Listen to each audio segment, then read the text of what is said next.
안녕하세요. 저는 바바라입니다. 제 인생이 세탁기로 인하여 이렇게 극적으로 바뀔 줄은 꿈에도 몰랐어요. 78년을 살면서 이런 감동을 다시 느낄 수 있다니. 충격 그 자체였습니다. 저희 동네의 주민들이 한국산 세탁기를 사겠다고 예약이 말도 못하답니다. 지금부터 제 이야기를 들려드릴게요. 잠깐 1초만 시간을 내어주세요. 구독과 좋아요는 영상을 만드는데 큰 힘이 됩니다. 미국 오하이오주 외곽의 조용한 마을. 저는 78세의 전직 간호사입니다. 무릎 수술 후 제대로 걷지 못하면서 외부와의 접촉도 거의 끊어졌어요. 하지만 제 인생이 이렇게 된 데는 더 깊은 상처가 있었습니다. 1951년 제가 겨우 5살 때 아버지는 6.25 전쟁에서 돌아가셨어요. 육군 상사였던 아버지는 한국의 자유를 지키다가 전사하셨습니다. 어머니는 홀로 저를 키우시느라 온갖 고생을 다 하셨어요. 공장에서 하루 12시간씩 일하시면서도 저에게는 항상 웃음을 잃지 않으셨죠. 우리는 너무 가난해서 겨울에는 담요 하나를 둘이 나눠 덮었고 저녁 식사로 빵 한 조각과 우유 한 잔이 전부인 날도 많았어요. 하지만 어머니는 늘 제게 말씀하셨습니다. 봐봐라, 우리는 가난하지만 자유로워. 아버지가 지켜주신 이 나라에서 살고 있잖니. 그런 어머니의 가르침 덕분에 저는 절망하지 않고 열심히 일했어요. 고등학교 때부터 방과 후에는 식당에서 설거지를 했고 주말에는 부유한 집에서 청소 일을 했습니다. 20살이 되던 해 저는 운명적인 만남을 가졌어요. 존 맥도널드 공장에서 일하는 성실한 남자였습니다. 처음 만난 건 교회 바자회에서였어요. 제가 어머니가 만든 파이를 팔고 있는데 존이 다가와서 말했죠. 이 파이 정말 맛있어 보이는데 만든 분도 아름다우시네요. 얼굴이 빨개져서 뭐라고 대답해야 할지 몰랐던 기억이 나요. 존과의 데이트는 늘 소박했지만 따뜻했어요. 공원에서 도시락을 나눠 먹거나 무료 콘서트를 보러 가거나 도서관에서 함께 책을 읽었죠. 존은 제가 가진 낡은 드레스 한 벌을 보고도 세상에서 가장 아름다운 드레스야라고 말해주었어요. 그의 따뜻한 말 한마디 한마디가 제게는 다이아몬드보다 소중했습니다. 1년 후 우리는 결혼했어요. 작은 교회에서 올린 소박한 결혼식이었지만 그날만큼은 공주가 된 기분이었습니다. 존의 월급 150달러로 월세 40달러짜리 작은 아파트를 얻었어요. 가구라고는 중고 침대 하나와 식탁, 의자 2개가 전부였지만 우리에게는 궁전 같았어요. 결혼 후 첫 겨울, 난방비가 부족해서 아파트가 추웠던 날이 있었어요. 존이 저를 꼭 안고 말했죠. 미안해, 바바라. 좀 더 따뜻한 집을 만들어주지 못해서. 저는 그의 가슴에 얼굴을 파묻고 답했어요. 당신이 있으면 어디든 따뜻해. 그날 밤 우리는 서로를 꼭 안고 잠들었습니다. 1967년 토미가 태어났을 때의 기쁨은 이루 말할 수 없었어요. 작은 손가락 하나하나가 기적 같았습니다. 존은 아들을 안고 눈물을 흘리며 말했어요. 이 아이에게는 우리가 못 가진 걸 다 해줄 거야. 비록 기저귀도 천기저귀를 빨아서 말려 쓰고 아이 옷도 제가 직접 만들어 입혔지만 토미는 세상에서 가장 사랑받는 아이였어요. 토미가 2살 되던 해 크리스마스, 저희는 선물을 살 돈이 없었어요. 존은 밤늦게까지 나무를 깎아서 작은 기차를 만들어 주었고 저는 헌천으로 곰 인형을 만들었습니다. 토미가 그 선물들을 보고 환하게 웃던 모습이 지금도 눈에 선해요. 아빠, 엄마 고마워. 그 말 한마디에 우리의 마음은 기쁨이 가득 찼습니다. 하지만 행복은 오래가지 않았어요. 토미가 4살이던 1971년, 제 인생에서 가장 끔찍한 날이었습니다. 토미가 마당에서 놀고 있는데 중국인 취창리라는 사람이 술에 취한 채 운전하다가 저희 집 마당으로 돌진했어요. 토미는 그 자리에서 의식을 잃었고 구급차에 실려 병원으로 갔습니다. 의사는 심각한 뇌출혈과 골절상이라고 했어요. 즉시 수술이 필요하고 최소 6개월은 입원해야 합니다. 비용은 약 2만 달러 정도 될 것 같습니다. 그 액수는 우리가 평생 벌어도 모을 수 없는 금액이었어요. 설상가상으로 중국인 운전자는 돈이 없다고 차라리 감옥에 가겠다고 하는 바람에 저희는 돈도 구해야 되고 그 중국인 운전자와 법적 싸움도 했어야 됐어요. 존과 저는 절망만 하고 있으면 안 되었어요. 정신을 차려야 됐었죠. 존은 은행에 대출을 신청했지만 담보가 없어서 거절당했어요. 친척들에게 돈을 빌리려고 했지만 모두 가난한 처지는 마찬가지였습니다. 토미는 하루하루 약해져만 갔고 저희는 속수무책이었어요. 그때 존이 결심을 했습니다. 봐봐라, 내가 베트남에 가겠어. 군대에서 주는 수당으로 토미를 살릴 수 있어. 존은 베트남전에 자원 입대했습니다. 토미를 살려야 해. 내가 반드시 돈을 보낼게. 공항에서 작별할 때 존의 눈에 고인 눈물을 잊을 수 없어요. 존은 약속을 지켰어요. 매달 군인 수당의 대부분을 보내왔고 편지마다 토미에 대한 걱정을 가득 적어 보냈습니다. 토미가 좀 나아졌다고? 정말 다행이야. 곧 집에 가서 함께 야구를 할 거야. 토미도 아빠 편지를 기다렸어요. 엄마, 아빠 언제 와? 하지만 1972년 2월 23일, 제 인생이 완전히 무너진 날이었습니다. 육군에서 온 장교가 집 앞에 서 있었어요. 맥도널드 부인이십니까? 죄송합니다만. 그 순간 온 세상이 무너지는 느낌이었어요. 존이 베트남에서 전사했다는 소식이었습니다. 더 이상 병원비를 낼 수 없었어요. 토미의 상태는 점점 악화됐고 결국 1972년 3월 제 품에서 숨을 거두었습니다. 엄마, 아빠는 언제 와? 그게 토미의 마지막 말이었어요. 남편도 아들도 잃고 혼자 남은 저는 완전히 절망했습니다. 먹지도 자지도 못했어요. 거울을 보면 유령 같은 제 모습이 무서웠습니다. 살 이유를 찾을 수 없었어요. 아파트 옥상에 올라가서 뛰어내릴 생각도 했고 수면제를 한꺼번에 먹을 생각도 했어요. 그러던 어느 날 정말 죽으려고 마음먹고 강가에 갔습니다. 차가운 물에 몸을 맡기려는 순간 누군가가 제 팔을 잡았어요. 토미가 입원했던 병원의 메리 간호사였습니다. 봐봐라. 뭐 하는 거예요? 메리는 저를 끌어올리며 소리쳤어요. 저는 울부짖었습니다. 살고 싶지 않아요. 다 죽었어요, 다. 메리는 저를 꼭 안고 말했어요. 봐봐라, 당신은 살아야 해요. 토미와 존이 당신이 살기를 원할 거예요. 그리고 이런 고통을 겪은 사람이 다른 사람을 도울 수 있어요. 메리의 도움으로 정신과 치료를 받으면서 조금씩 회복했어요. 그리고 메리의 제안으로 간호학교에 들어갔습니다.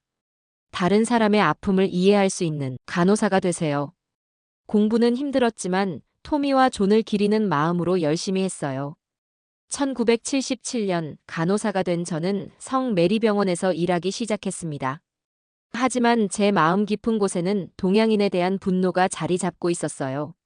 아들을 다치게 한 중국인, 남편을 앗아간 베트남전. 그 상처는 오랫동안 제 마음을 지배했습니다. 특히 병원에 동양인 간호사들이 들어오기 시작하면서 제 편견은 더욱 심해졌어요. 1985년에 들어온 일본계 간호사 나오미를 보면 속이 뒤틀렸습니다. 왜 이런 사람들이 여기서 일해야 하지? 라고 생각했어요. 나오미가 환자를 돌볼 때마다 제가 뒤에서 확인했어요. 제대로 했나? 하면서 트집을 잡았죠. 나오미가 실수하면 과장해서 보고했고 잘한 일은 무시했습니다. 동양인들은 믿을 수 없어라고 동료들에게 말하기도 했어요. 1990년에는 베트남계 간호사 린이 들어왔어요. 린을 보는 순간 존이 죽은 베트남이 떠올라서 견딜 수 없었습니다. 린이 말을 걸어와도 무시했고 같이 일하는 것도 거부했어요. 나는 그 사람과 일할 수 없어라고 수간호사에게 항의하기도 했습니다. 어느 날 린이 제게 조심스럽게 다가왔어요. 봐봐라 선생님, 제가 뭔가 잘못했나요? 왜 저를 피하세요? 저는 차갑게 답했어요. 당신들 때문에 제 남편이 죽었어. 더 이상 말 걸지 마세요. 린의 눈에 눈물이 고였지만 저는 상관없었어요. 오히려 속이 시원했죠. 그런 식으로 20년 넘게 동양인 동료들을 괴롭혔습니다. 지금 생각하면 정말 부끄럽지만 그때의 저는 상처받은 마음을 분노로 감추고 있었어요. 1년 전 옆집에 한국계 가족이 이사 왔습니다. 젊은 엄마와 아들로 보이는 두 사람이었어요. 이사 트럭이 도착했을 때부터 저는 커튼 뒤에서 지켜보고 있었습니다. 또 동양인이네. 속으로 중얼거렸어요. 이사 온 첫날 그 여자분이 정중하게 인사를 하러 오셨습니다.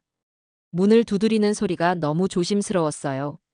안녕하세요. 옆집에 이사 온 정미라고 합니다. 잘 부탁드려요. 그분은 정성스럽게 만든 김밥과 한국 전통차까지 가져오셨어요. 하지만 저는 문틈으로만 얼굴을 내밀고 차갑게 돌아섰습니다. 필요 없어요. 서로 신경 쓰지 말고 살아요. 문을 꽝 닫아버렸을 때 그분의 당황스럽고 상처받은 표정이 아직도 기억나요.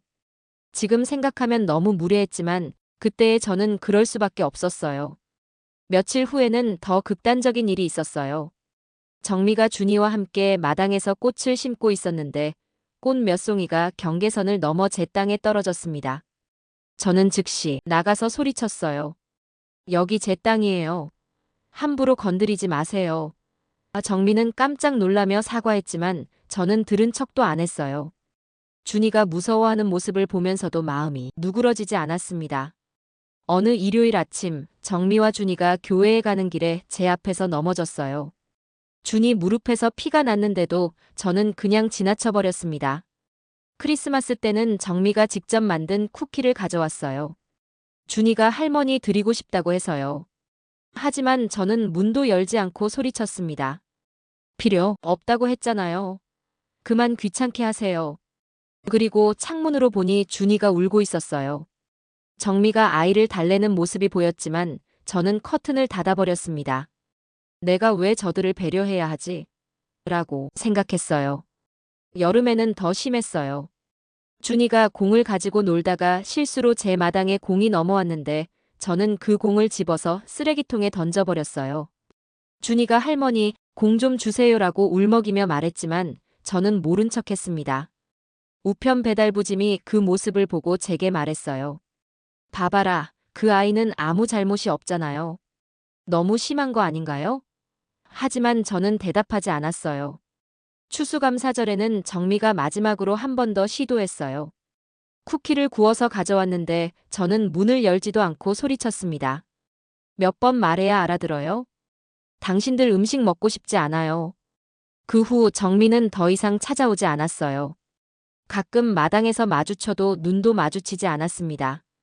준이도 저를 무서워하는 듯 피해 다녔어요. 제 마음속 깊은 상처가 그들을 보는 것조차 힘들게 했거든요. 그런데 이상하게도 가끔 그들의 웃음소리가 들려올 때면 마음 한구석이 허전했어요. 정미와 준이가 함께 요리하며 웃는 소리, 준이가 숙제하며 정미에게 질문하는 소리. 그런 소리들이 제게는 너무나 그리운 것들이었거든요. 하지만 저는 그 감정을 억눌렀어요. 저들은 적이야. 동양인들은 믿을 수 없어. 라고 스스로에게 말하며 마음의 벽을 더 높이 쌓았습니다. 그러던 어느 날이었습니다. 제 세탁기는 지하실에 있었어요. 1990년대에 구입한 미국 제품으로 이미 고장 직전이었지만 저는 익숙한 게 낫다며 고집을 부렸습니다. 무릎이 아픈데도 이틀에 한 번씩 지하실로 내려가는 것이 고통스러웠지만 바꿀 생각은 하지 않았어요. 그날도 평소처럼 세탁물을 가지러 지하실로 내려갔습니다.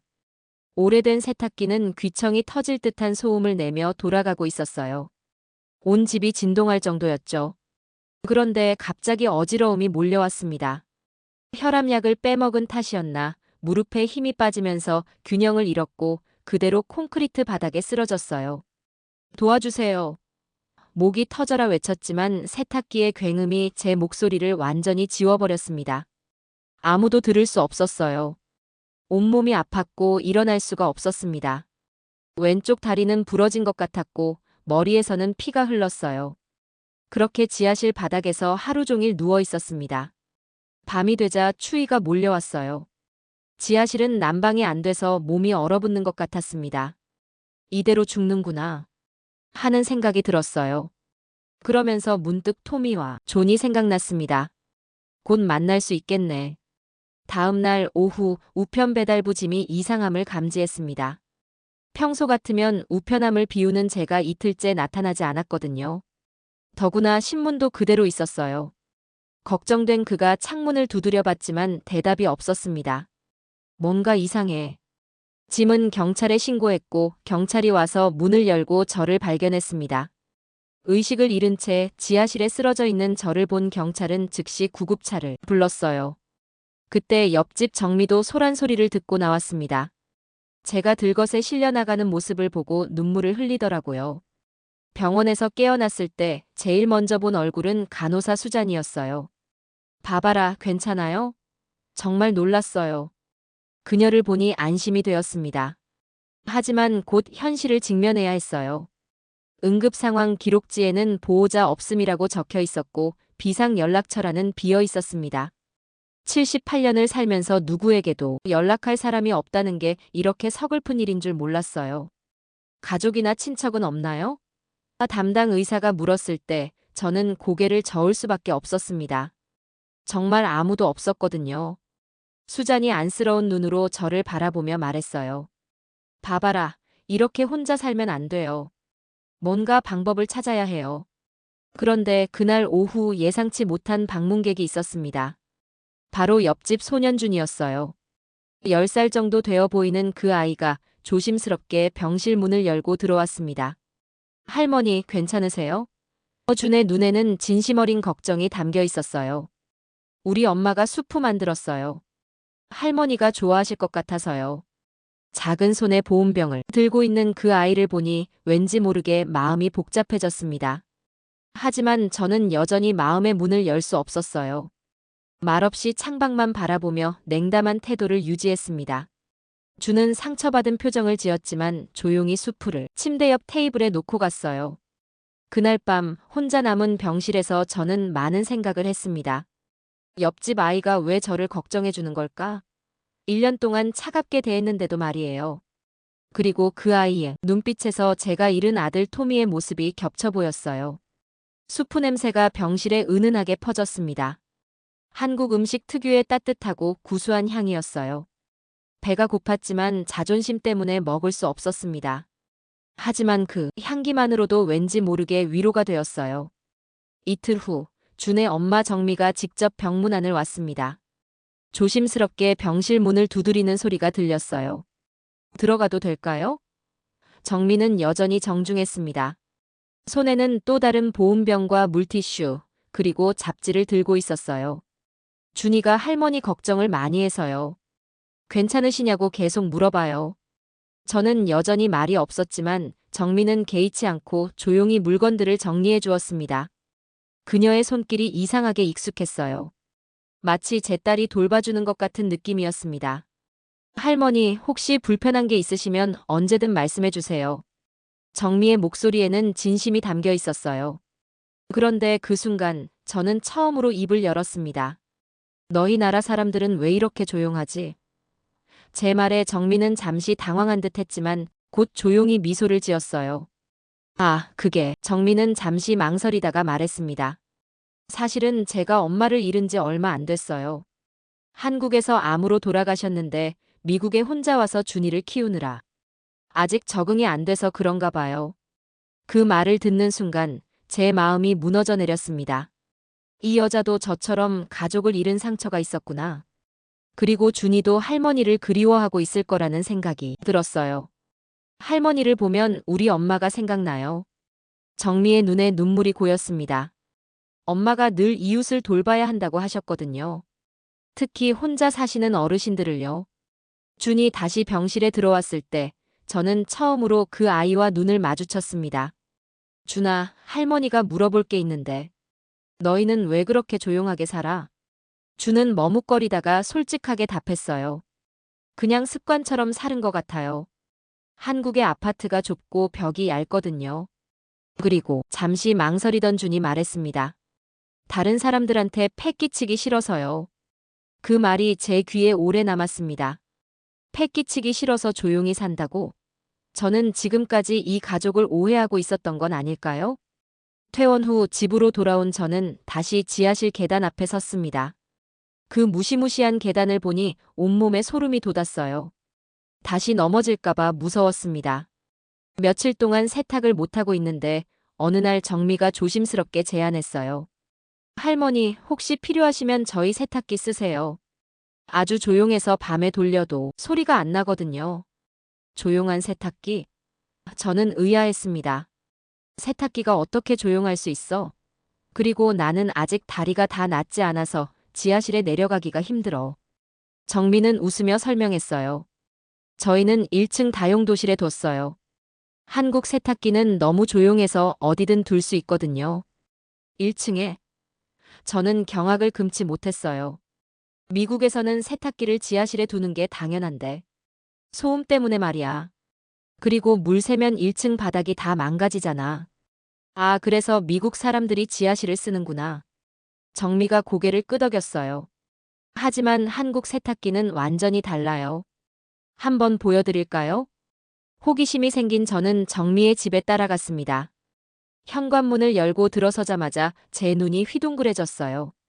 거실에 있는 거대한 TV가 먼저 눈에 들어왔습니다. 이게 TV야? 제가 물었을 때 정미가 자랑스럽게 답했어요. 네, 75인치 한국 OLED TV예요. 세계에서 가장 선명한 화질을 자랑하죠. 미국 TV들과는 차원이 달라요. 화면을 켜보니 정말 놀라웠어요. 마치 실제 현실을 보는 것 같았습니다. 부엌으로 가니 더 놀라운 것들이 기다리고 있었어요. 냉장고부터가 범상치 않았습니다.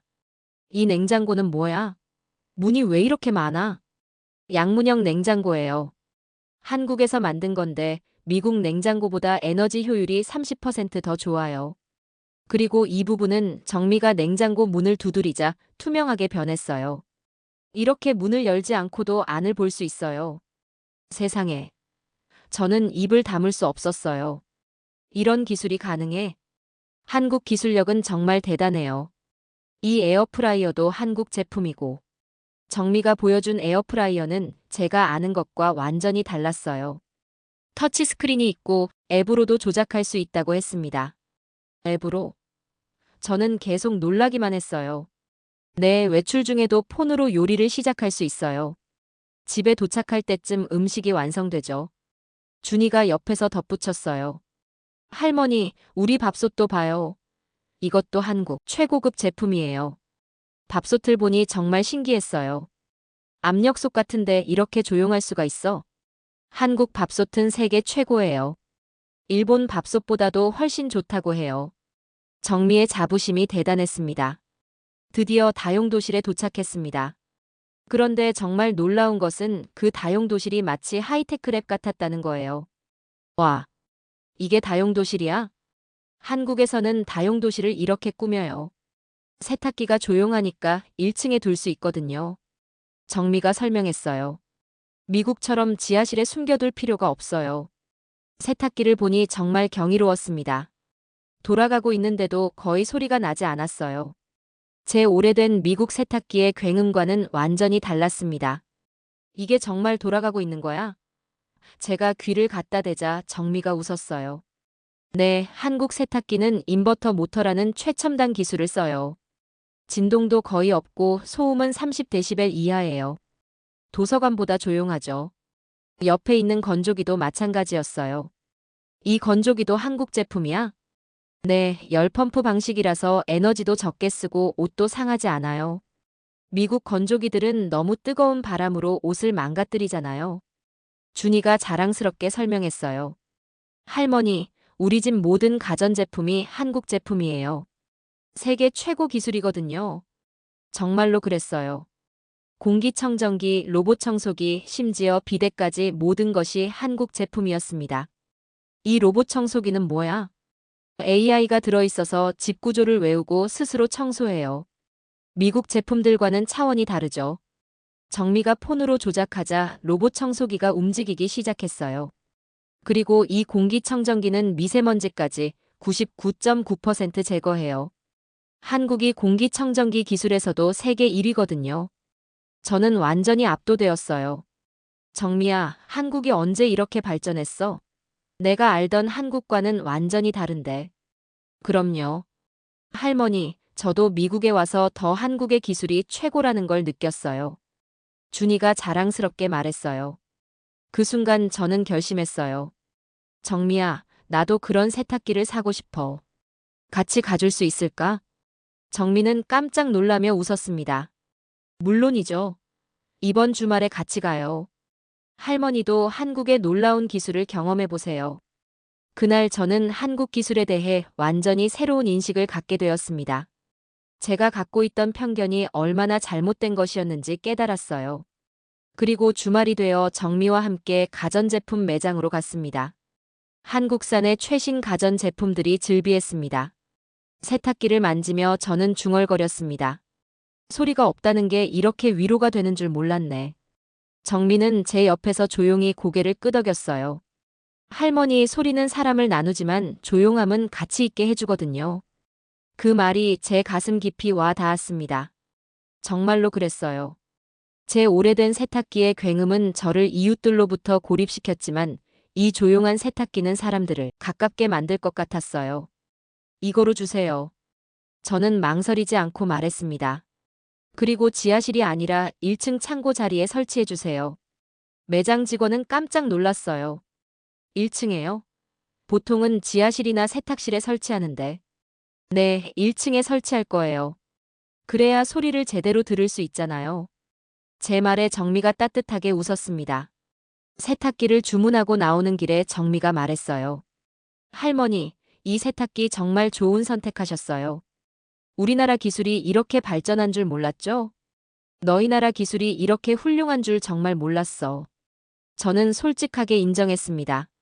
지금까지 편견을 가지고 있었나 봐. 정미는 제 손을 꼭 잡았어요. 할머니, 편견은 누구에게나 있어요. 중요한 건 그걸 깨닫고 바꿔나가는 거죠. 그날 밤 저는 오랜만에 푹 잤습니다. 마음 한구석이 따뜻해졌거든요. 새로운 세탁기에 대한 기대감도 있었지만 그보다는 정미와 준이라는 새로운 가족을 얻은 기쁨이 더 컸어요. 며칠 후 새 세탁기가 도착했습니다. 1층 창고에 완벽하게 설치된 세탁기를 쳐다보니 감격스러웠습니다.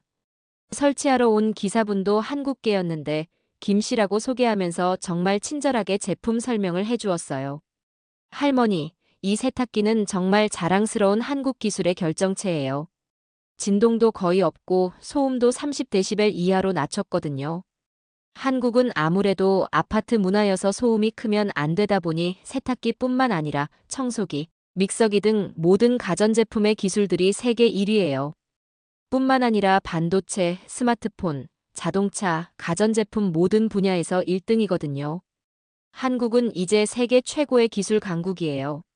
그 말을 듣는 제 표정을 보더니 김 씨가 더 자세히 설명해 주었어요. 사실 제 할아버지도 한국 전쟁 참전 용사셨어요. 미군과 함께 싸우시다가 큰 부상을 당하셨죠. 그런데 미군 의무병이 할아버지 생명을 구해주셨다고 하더라고요. 김 씨의 눈에 감사의 빛이 스쳤습니다. 그래서 할아버지는 평생 미국에 감사하다고 하셨어요. 그리고 제가 미국에 와서 일할 수 있게 된 것도 그때 쌓인 인연 덕분이라고 하시더라고요. 제 마음이 뭉클해졌습니다. 그동안 제가 가졌던 편견이 얼마나 잘못된 것이었는지 깨달았어요. 한국 전쟁에서 우리는 함께 싸운 동맹이었는데 저는 그걸 잊고 있었습니다. 그리고 할머니. 김 씨가 조심스럽게 말했어요. 제 할머니도 전쟁 때 남편을 잃으셨어요. 그런데 마지막엔 한국이 미국에 감사했다고 하시더라고요. 자유를 지켜주어서요. 저는 아무 말도 하지 않았지만 가슴이 벅차올랐습니다. 같은 아픔을 겪은 사람들이 서로를 원망하는 게 아니라 고마워한다니. 제가 얼마나 좁은 생각을 하고 있었는지 부끄러웠어요. 김 씨가 돌아갈 때 저는 집에 있던 초콜릿 한 상자를 건네주었습니다. 수고했어요. 그리고 고마워요. 그날 밤 저는 오랜만에 손수 편지를 썼습니다. 떨리는 손으로 정성스럽게 한 글자씩 적었어요. 준아, 너희 엄마에게 고맙다고 전해줘. 그리고 미안하다고도. 할머니가 너무 완고했다고. 이제부터는 진짜 이웃으로 지내고 싶다고 전해줘. 편지를 준에게 주면서 저는 말했어요. 준아, 할머니가 그동안 너무 못됐지? 이제부터는 달라질 거야. 준의 얼굴에 환한 미소가 떠올랐습니다. 할머니 괜찮아요. 엄마가 할머니는 좋은 분이라고 했어요.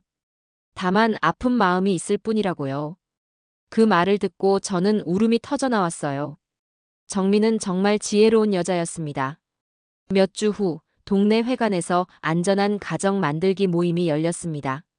저는 용기를 내어 참석했어요. 오랜만에 나가는 동네 모임이었습니다. 회관에는 동네 주민들이 모여 있었고 각자 집안의 안전장치들을 소개하는 시간이었어요. 저는 조용히 일어섰습니다. 안녕하세요, 바바라입니다. 제 목소리가 떨렸지만 계속했어요. 이 동네에 조용한 세탁기를 설치한 집이 하나 있습니다. 바로 제 집이에요. 사람들이 관심 있게 바라봤습니다. 저는 깊은 숨을 쉬고 계속했어요. 사실 저는 지하실에서 넘어져서 병원에 실려간 적이 있어요. 옛날 세탁기 소음 때문에 도움을 요청할 수도 없었죠.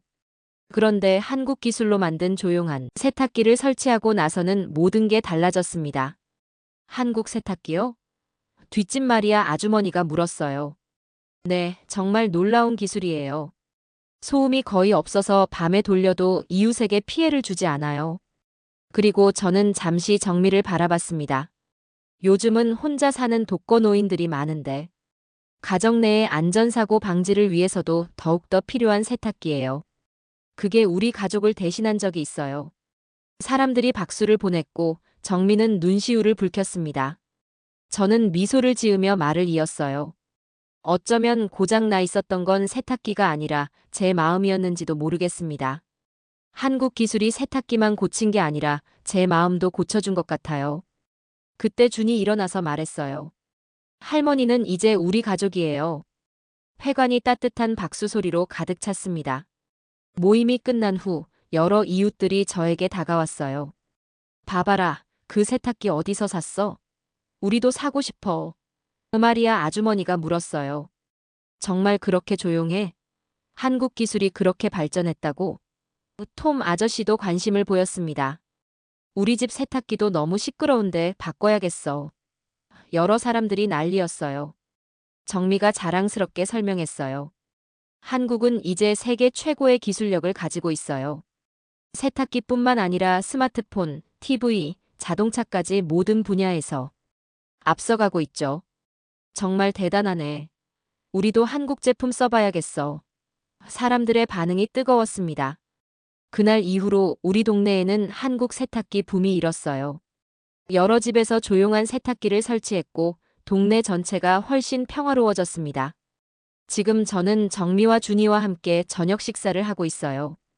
제 새로운 가족들과 함께 말이죠. 조용한 세탁기 소리가 우리의 대화를 방해하지 않고 오히려 따뜻한 배경음악처럼 느껴집니다. 할머니, 내일 학교에서 한국에 대해 발표하는데 도와주실래요? 준이 물어봤어요. 물론이지, 준아. 할머니가 배운 한국의 놀라운 기술들을 모두 알려줄게. 저는 웃으며 답했습니다. 이제 저는 압니다. 진정한 이웃의 소리는 시끄러운 기계음이 아니라 서로를 걱정하는 마음의 소리라는 것을. 그리고 그 소리는 국경도 편견도 넘어선다는 것을요. 한국의 조용한 기술이 제 시끄러운 마음을 고쳐주었고 진정한 가족을 만들어 주었습니다. 이것이 바로 제 인생의 가장 큰 선물이에요. 여기까지가 저의 편견 때문에 어리석었던 이야기였습니다. 이제는 딸과 손자가 생긴 이 행복한 저를 응원해 주신다면 댓글과 좋아요 부탁드립니다. 감사합니다.